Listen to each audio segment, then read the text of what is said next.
data breaches, it feels like we talk about them every week. They affect companies big and small, government agencies, a nonprofit a couple weeks ago, hospitals, school districts we talked about quite a bit with Minneapolis. And the latest in our midst, the University of Minnesota said someone claimed to have gotten a hold of millions of Social Security numbers from its records going all the way back to 1989.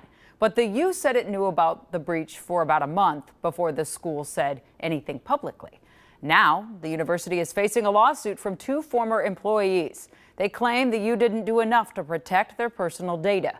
But will this lawsuit actually work for them? And what rights do we have when our information is stolen from our employer?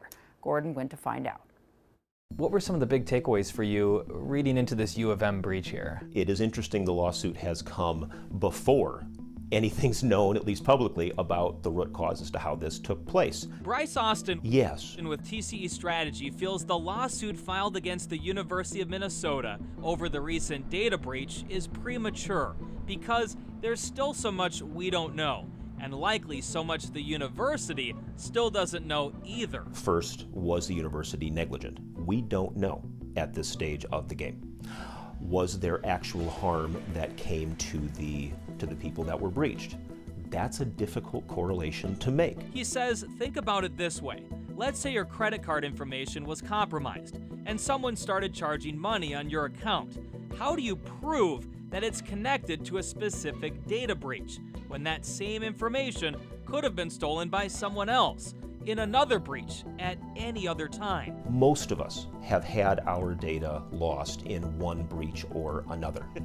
And a lot of questions people have is, what rights do we have? Depending on the state, they have between 30 and 90 days to make a notification. All the state laws say as soon as you can, but then no later than 30, 60, or 90 days. Most states are at 60. And that clock doesn't start ticking until the company or school discovers the data breach. In some cases, Austin says they don't know for several months or even years. He says Europe has some of the strictest rules when it comes to data security. You're required to notify victims of a breach within 72 hours of you knowing the breach existed. That's extremely aggressive. Too aggressive in some cases, Austin says, but overall, he argues the U.S. is far behind. Many lawmakers and federal agencies are having discussions about setting new laws and guidelines in the future, but right now, Austin says most of the burden of keeping your information private falls on you. If a company doesn't need a certain piece of data, don't give it to them just because they asked. Giving out your Social Security number, your date of birth, credit card information. There are times you have to do that, and that's okay. But if it's optional, opt out. He also recommends different passwords for all of your accounts and programs, so that if one of them is breached, it's an isolated problem and doesn't affect all of your accounts at once. He says freezing your credit is also a good idea, so hackers can't start new lines of credit in your name. Other than that, though, there isn't a whole lot that we can do unless the laws change to have direct penalties to these companies or institutions that lose our data as a result of a breach.